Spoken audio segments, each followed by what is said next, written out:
Sera toute la région lundi matin, puis de nouvelles averses reviendront par l'ouest l'après-midi. Mardi verra une accalmie provisoire avec un ciel plus clément, partagé entre nuages et éclaircies. Demain, dimanche 6 mars, nous fêterons les Colettes. Je vous souhaite une excellente soirée sur France 3.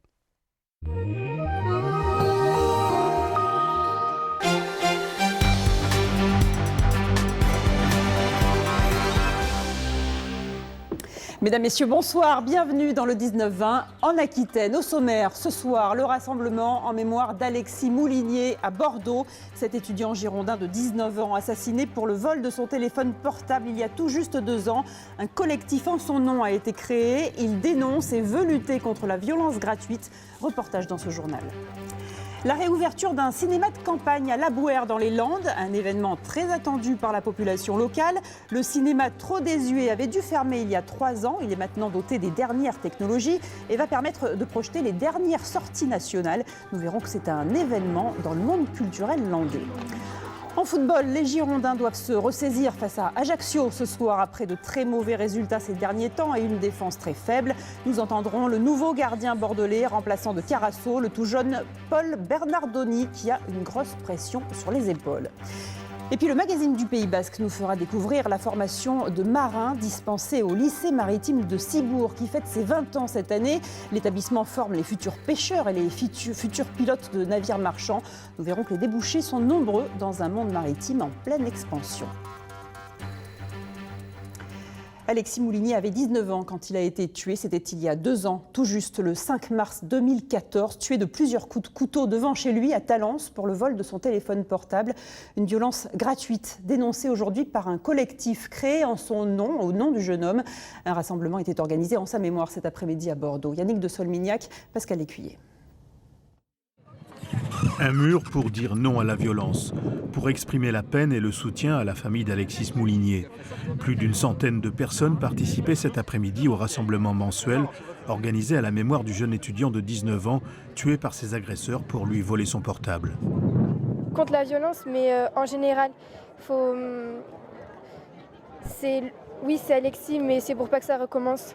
C'est surtout ça en fait. Doit-on se taire systématiquement face à cette violence ou arrive à un moment, est-ce qu'il ne faut pas se dire que voilà, il est temps peut-être de réagir, d'essayer de mener un combat contre cette violence auprès des jeunes. C'est ce que l'association fait depuis 2 ans. Le meurtre d'Alexis a profondément marqué au-delà du cercle des proches de la victime. Et depuis ce tragique 5 mars 2014, la mobilisation n'a pas faibli. C'est mon petit-neveu qui a été assassiné. Je suis là pour lui, on pense toujours à lui, même s'il est décédé. Je veux que justice soit faite. Alexis, c'était un vrai gentil et voilà, donc c'est pour ça qu'il n'y a vraiment pas d'esprit de revanche et un esprit malsain, mais on est là pour la justice et surtout pour ne pas l'oublier. Le procès aura lieu dans 1 mois. 2 jumeaux, les frères Houer et une jeune fille mineure au moment des faits, devront répondre de cet assassinat, une nouvelle épreuve pour les parents. Nous avons peur également de ce que nous allons entendre lors du procès, parce que je pense qu'on l'a déjà beaucoup trop entendu et qu'on n'a pas fini de l'entendre. Je parle des faits, je parle des profils des assassins, je parle également des arguments de la défense à justifier l'indéfendable, à essayer d'humaniser l'inhumanisable, si je peux me permettre. Les amis et soutiens d'Alexis et de sa famille se sont donné rendez-vous dans 1 mois pour un procès qui pourrait se dérouler à huis clos. La ville de Bayonne se lance dans le tarif social de l'eau potable. Les foyers les plus modestes vont voir leur facture divisée par 2. Une expérimentation qui sera menée pendant 2 ans. Les explications d'Yandier Irosbert et Emmanuel Galerne. De l'eau du robinet moins chère pour les plus modestes. La ville de Bayonne a décidé de tester la mise en place d'une tarification sociale de l'eau potable. Objectif, alléger la facture des plus défavorisés. Ça va concerner entre 2500 et 3000 foyers à Bayonne. Les gens qui auront droit à cette tarification éco-solidaire sont des gens qui bénéficient actuellement du CMU par exemple, ou dont le revenu moyen fiscal ne dépasse pas 2175 € par an, par personne. Donc des gens qui sont quand même en difficulté. Bayonne est la seule ville au Pays Basque à mettre en place cette expérimentation nationale. Un dispositif qui s'accompagne aussi d'une incitation à moins de consommation. Des kits d'économie d'eau seront distribués. Acheminée depuis Cambo-les-Bains et Itsasou, l'eau potable distribuée par la régie à Bayonne coûtera ainsi moitié moins cher aux bénéficiaires de cette mesure qui sera testée durant 2 ans. Comment rester une commune attractive et dynamique face au développement des grandes métropoles? La question se pose à Libourne, qui doit résister à l'attraction commerciale de l'agglomération bordelaise. La ville a engagé un plan pour redynamiser son centre-ville et faire du marketing territorial. Un plan qui fonctionne plutôt bien et qui commence déjà à porter ses fruits. Le reportage de Yannick de Solmignac et Sébastien Delalot. Pour le moment, la place à Belle-sur-Champ se refait une beauté. Mais en novembre prochain, l'aménagement du cœur de Libourne sera fin prêt pour donner un nouvel éclat aux 250 commerces qui animent le centre-ville. Située à une demi-heure de l'agglomération bordelaise, la cité de 24 000 habitants se veut attractive et vivante. On a un projet urbain qui vient accompagner le développement commercial de notre hypercentre-ville. On fait du marketing territorial. Nous sommes une ville à proximité de Bordeaux, mais qui a sa propre identité. Et puis, on a les outils d'urbanisme qui vont nous permettre, par exemple, d'empêcher que des commerces deviennent des logements, d'empêcher également que certains commerces s'effacent à la place des mutuelles ou à la place des banques. Un marché, 3 fois par semaine, attire déjà un bassin de population de 130 000 habitants. Mais Libourne lorgne désormais sur les escales des croisiéristes, les touristes de Saint-Émilion et bientôt l'étape TGV. Autant de visiteurs qu'il faudra accueillir et séduire. Et nous avons créé récemment avec l'Office du tourisme une opération qui s'appelle « Thank you for coming », donc bienvenue en Libournais et à Libourne en particulier, pour avoir une plus grande attractivité vis-à-vis du commerce international. Et nous avons déjà sélectionné 30 entreprises, 30 commerces de centre-bourg qui se prêtent de façon très dynamique à cette opération. Selon la Chambre de commerce, le nombre de boutiques de centre-ville est resté stable d'une année sur l'autre.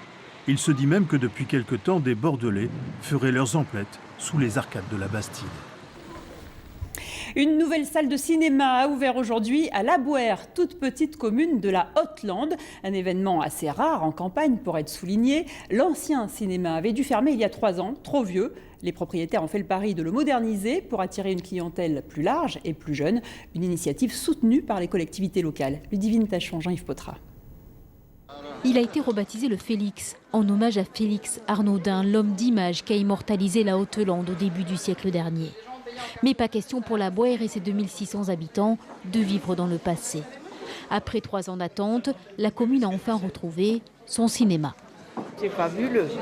Ah, c'est incroyable. C'est pas un luxe. Non, c'est pas un luxe. C'est vraiment formidable. Là, La Bouère va renaître un petit peu. Ça va nous éviter d'aller à Mémizan ou à Perpète. Là, ça va être super. Une salle unique de 236 places qui n'a rien à envier au multiplex. Il y a tout, sauf les bobines qui arrivaient plusieurs mois après la sortie du film. Mélissa, la projectionniste, plonge le public dans l'ère numérique. Maintenant, on reçoit les films par Internet ou sur disque dur ou clé USB. Et puis voilà, on peut tout piloter depuis la tablette, depuis les ordinateurs qu'on a partout dans le cinéma. Donc depuis la caisse, je peux lancer les films ou je peux aller aussi dans la salle. Ça me permet aussi de présenter le film au public et donc d'être vraiment présent là, d'être là pour le spectateur. Au printemps de ce nouveau siècle, une cohabitation apaisée avec nos voisins de planète voit le jour. C'est une très belle salle, j'espère que ça va fonctionner, que ça va marcher. Voilà, qu'il y ait le plus de monde possible, qui viennent nous voir un petit peu, à La Bouère. 1 200 000 €, dont 440 000 supportés par la commune. Le Félix devrait attirer plus de 6 000 cinéphiles cette année, peut-être le double l'an prochain. Les cinémas ruraux dans les Landes font salle comble.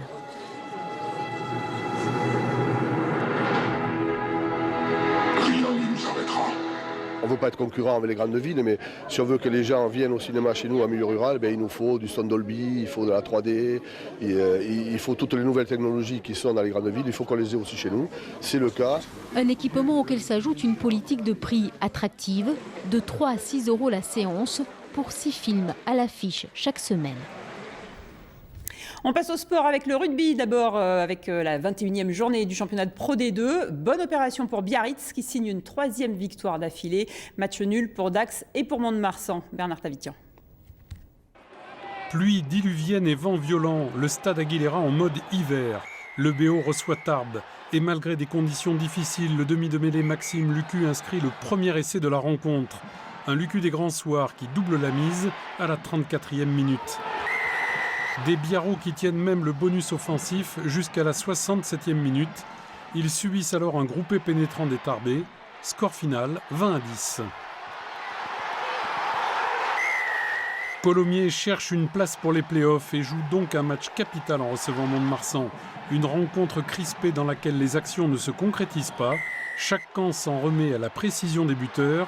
David Skrela pour Colomiers et Emmanuel Sobus pour les Landais. Ils inscrivent chacun les 12 points de leur équipe, une parité parfaite.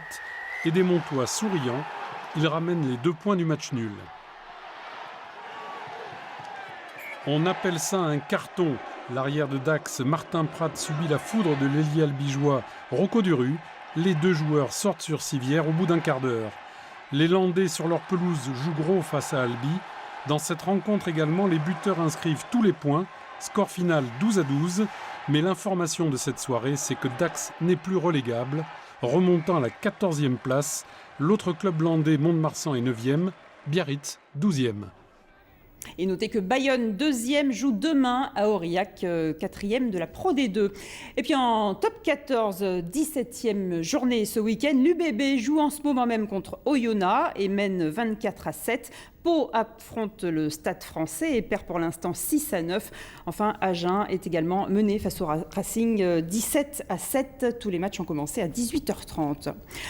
En football, Bordeaux reçoit Ajaccio ce soir au stade Matmut, le 12e contre le 18e, avec l'obligation de s'imposer après le naufrage contre Reims le week-end dernier. Beaucoup de pression sur les épaules du nouveau et tout jeune gardien bordelais, Paul Bernardoni. Écoutez-le, entretien signé Nicolas Morin avec Bertrand Jucla-Parker. On a un match contre Ajaccio qui est une équipe très compliquée. Donc voilà, à nous de... Là, maintenant, voilà, on est à domicile, donc ouais, c'est clair qu'il faut le gagner. C'est vrai qu'on doute un peu, on se dit, mais c'est pas un peu... Enfin, je comprends pas trop. Je me suis dit, voilà, c'est comme ça, c'est fait. Là, je me replonge dans le travail pour essayer de pallier à ça. Et puis voilà, maintenant, voilà, je me pose plus de questions. De toute façon, c'est fait. Donc voilà, mais bien sûr que ça m'a énormément ennuyé, mais c'est pas grave. Enfin, c'est comme ça. C'est clair que mes parents, mon frère, c'est vrai qu'ils ont pris un petit coup, mais moi, c'est plutôt moi qui les rassurais. Donc bon.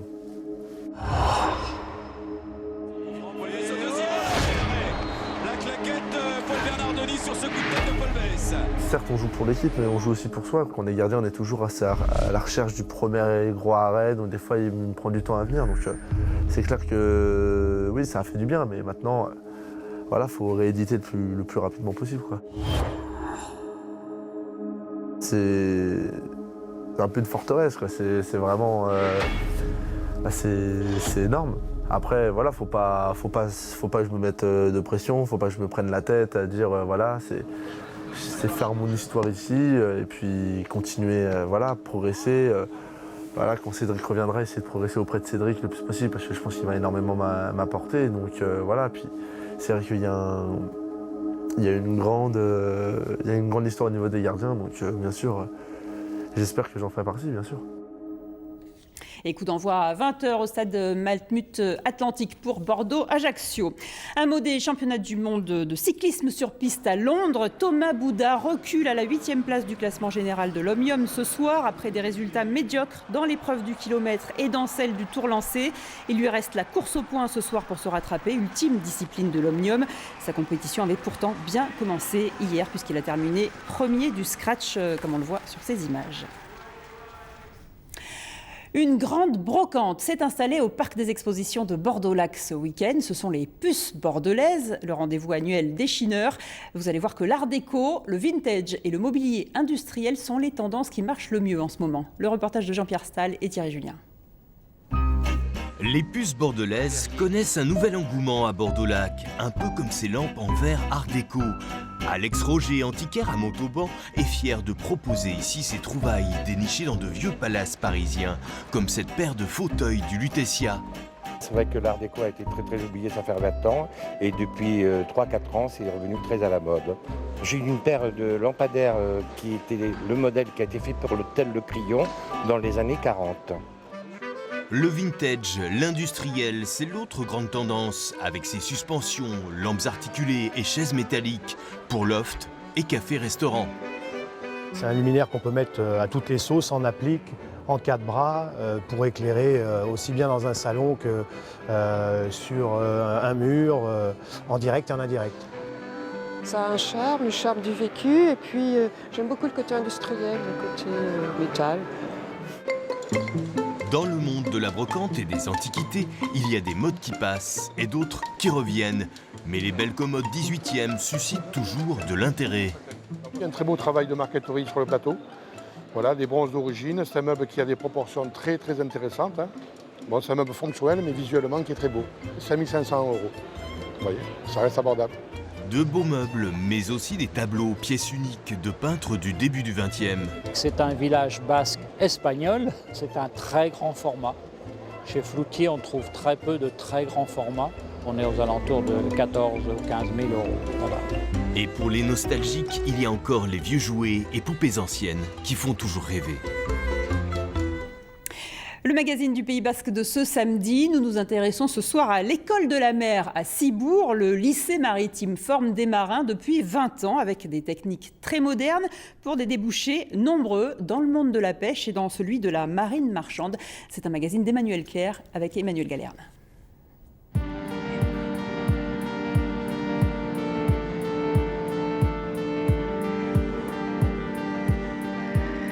Tu vas cap au 250.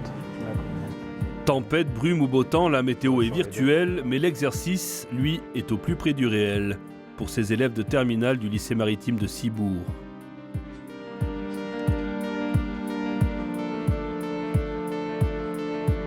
En 20 ans, l'enseignement de la navigation s'est informatisé, tout comme les bateaux que ces élèves piloteront bientôt.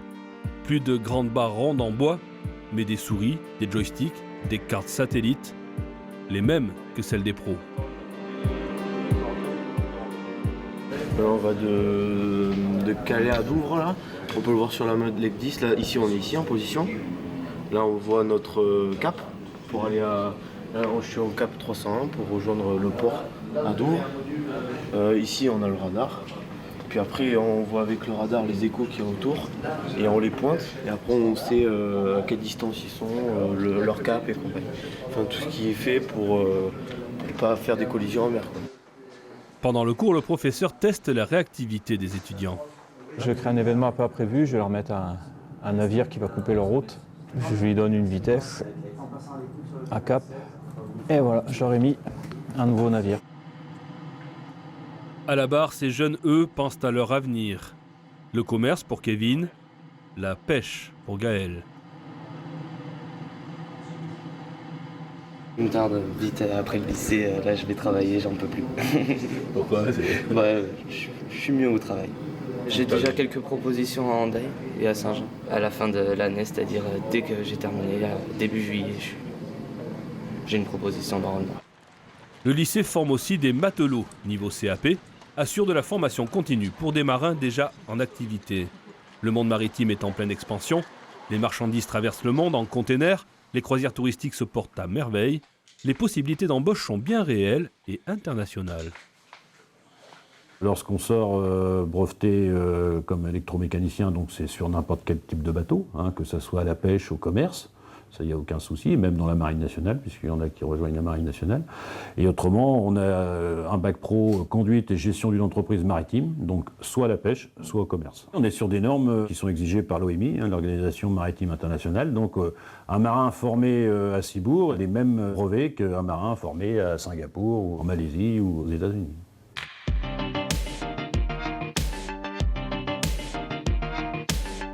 Malgré les progrès de la technologie, la formation de marins respecte toujours des exercices de base. Cordage, nœuds, menuiserie ou réparation de filets. Autre évolution importante, les élèves issus de familles de marins sont aujourd'hui minoritaires. C'est un peu les week-ends, je pars en mer. Et voilà. Après, pendant les grandes vacances aussi, on apprend toujours un peu. Ça fait longtemps que du coup tu as envie de faire ce métier? Mais depuis que je suis tout petit, j'aime bien la pêche, du coup voilà. J'ai voulu faire la pêche. Moi j'ai pas de famille pêcheur on va dire non plus, mais j'aimerais bien travailler oui, dans le thème de la pêche et tout. C'est quelque chose que j'aime bien, qui m'intéresse.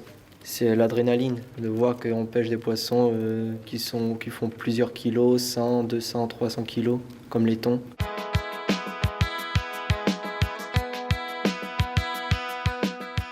Est-ce qu'il y a un marquage sur le volant moteur qui te permettrait de savoir où est le cylindre numéro 1? Homme indispensable de la marine, les mécaniciens. Ils doivent savoir réparer un gros moteur de chalutier, tout comme une panne de frigo qui peut faire perdre le poisson et donc les revenus de l'équipage. Les pannes éventuelles demandent un grand sens de la débrouillardise et à Cibourg, ce sens, on le travaille.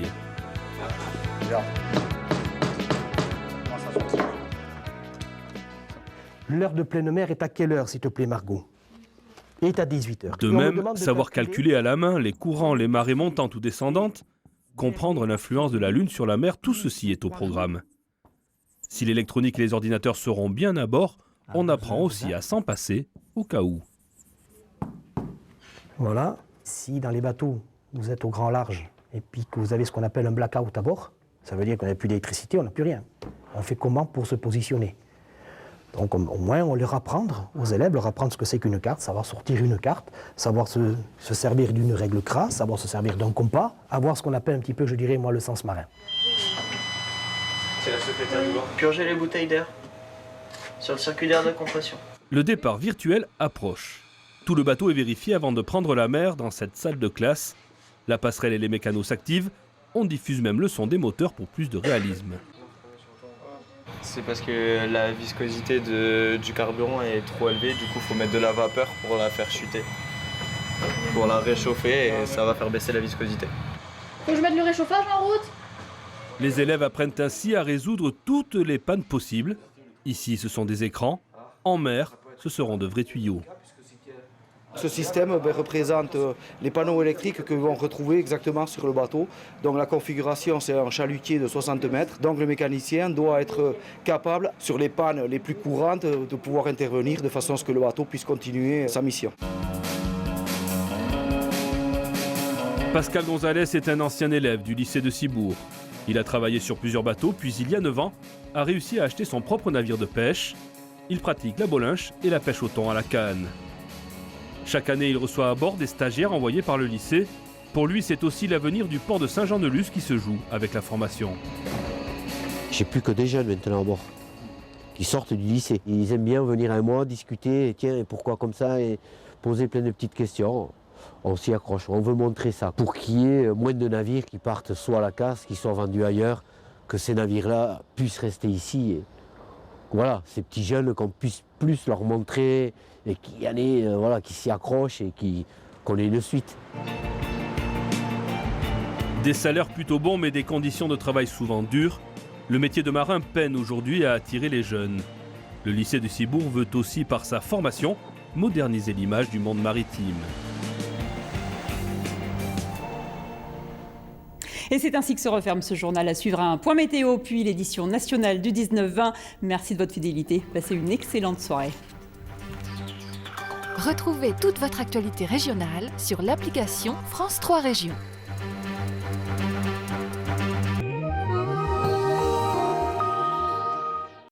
Après une accalmie nocturne, les averses reprendront par l'ouest demain matin en Aquitaine, tandis que le ciel sera souvent très nuageux, plus à l'est. Les minimales iront de 1 degré à Bergerac et Périgueux, à 6 degrés à Bayonne. Il fera 2 degrés à Bordeaux, Agen et Mont-de-Marsan, 3 à Pau, 4 à Dax et 5 degrés à Arcachon. Les averses seront possibles sur toute la région dans l'après-midi. Elles seront plus fréquentes sur le Piémont et parfois sous forme neigeuse à basse altitude sur les contreforts pyrénéens. Les maximales iront de 9 degrés à Périgueux à 11 degrés à Dax. Demain, dimanche 6 mars, nous fêterons les Colettes. Excellente soirée sur France 3.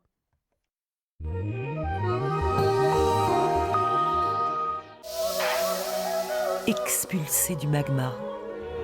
Poussé par la houle, emporté par le vent, ce voyageur immobile est en perpétuel mouvement.